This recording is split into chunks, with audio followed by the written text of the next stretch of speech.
Happy September and happy pumpkin spice month to those of you who celebrate. August is officially over and I want to share with you guys the 7 books, I think, that I read in the month of August. I usually read closer to like 8 or 10 books a month, but the books I've been reading have been real thick. So it's been a little tough to read a lot of quantity, but that's okay. It's not all about quantity. I don't care to read 200 books a year if the books that I read all suck, you know?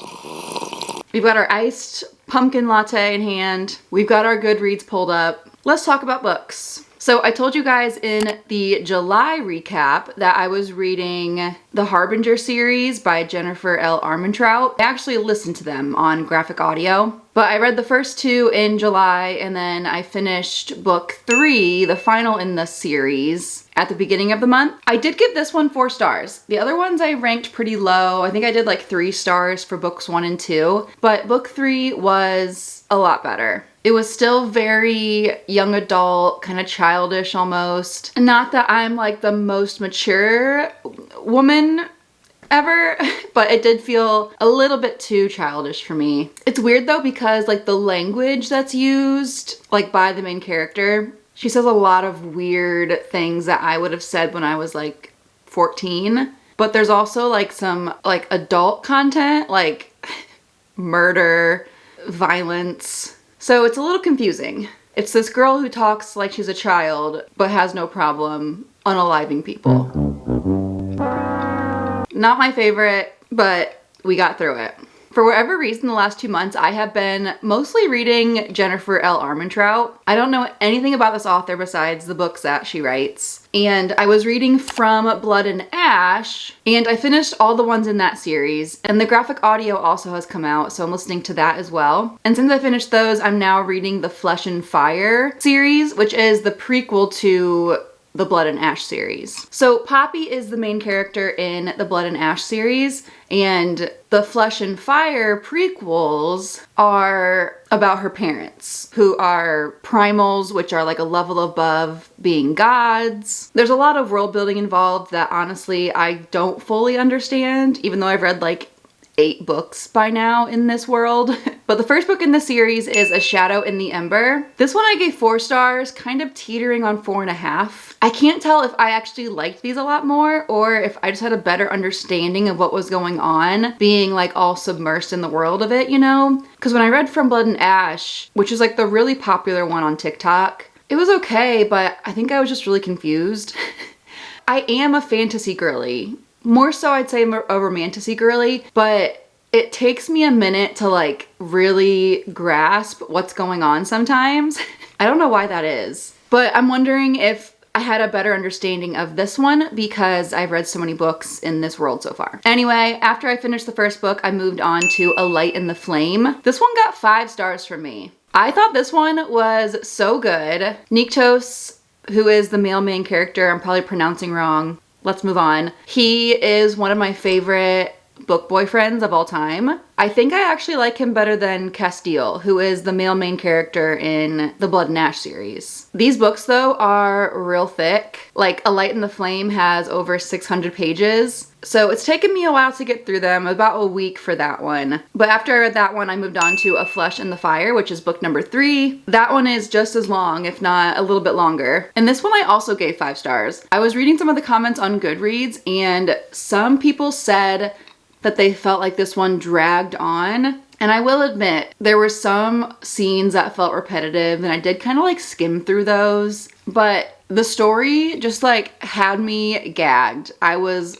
sat. And the minute I finished that one, I moved right into the 4th book in the series, which I believe is the finale. And I'm reading that one right now, so I will be sure to include that in my September reading wrap up. Like I said, Graphic Audio just started producing the Blood and Ash graphic audios. So I'm hoping eventually once I get through that series, I also do these prequels too with Serafina and Niktos because I might like them more than Poppy and Castile. Speaking of graphic audio, House of Sky and Breath published the first part of 2 of the graphic audio version of this book. I think part 2 comes out in September, so I'll give my full review of that book in the next reading wrap up. So far though, it is better than the first book in the series, which I mentioned before, just dragged on. It took me so many tries and so long to get into that book. But book 2 has been better. I'm not loving all the different point of views. We get like POVs from like 5 different characters. I don't think I like that. I think I like when it's just one point of view, honestly.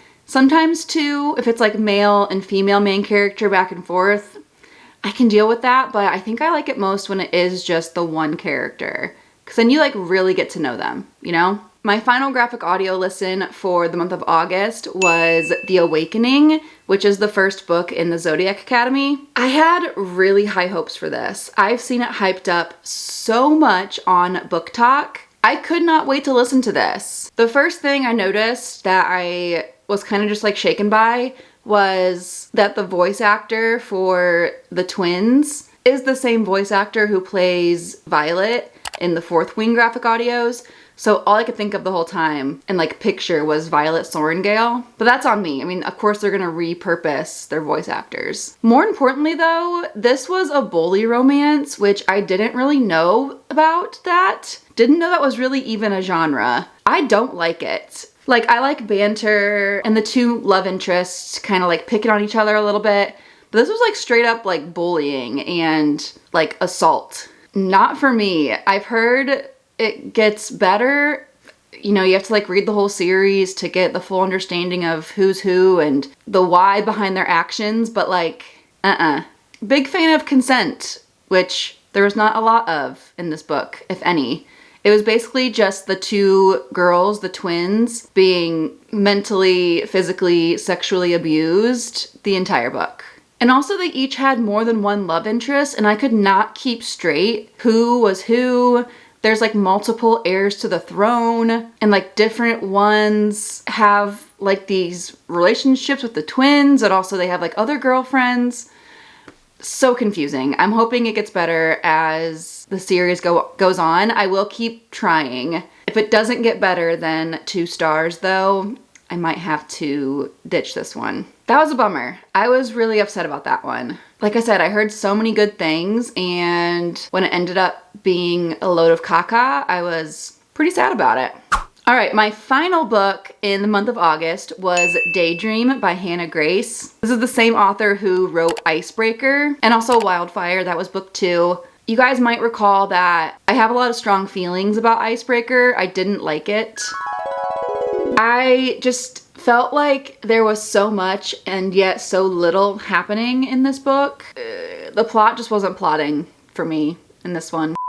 Wildfire was a little better, and this one was like somewhere in between. I ended up giving it 3 stars, teetering on 3.5. It was a night and day difference from Zodiac Academy, that's for sure. Henry is the king of consent, which we love. I just had some whiplash going from the really nice guy in Daydream to the actual bullies who should be in jail. It was cute. It was cute. I do like the 2 main characters. And I don't want there to be too much conflict, you know? I don't love an ultra slow burn where it takes forever for them to like get together. This was just kind of boring. They were pretty happy together the entire time. It was very much like a friends to lovers, which maybe I just don't like that. I don't know. I haven't read a lot of other friends to lovers. I love that in real life, but maybe I'm a little more toxic when it comes to the books I want to read. I'm assuming the author will publish more books because there are more characters in this little friend group, and I'll probably read them all because I don't like to start things and then not finish them. But so far I haven't been overly obsessed with these books. So those are all the books that I read in August. I do have big plans for September. I'm going on vacation and I'm hoping to get a lot of reading done then. I plan on finishing the Flesh and Fire series. There are some new graphic audios coming out, like I mentioned, so I would definitely give those a listen. I also found a few little like fall vibes type of reads. I just started this one called The Pumpkin Spice Cafe. I also have one called Fall Into You on my TBR. So I'm really going to channel the autumn spirit this month, I think. We'll see. Time will tell. Be sure to subscribe so that you guys know what I actually do end up reading in the month of September. Thank you guys so much for watching this video. Be sure to like it if you enjoyed it. It really helps out in the algorithm. And I'll see you guys in the next one.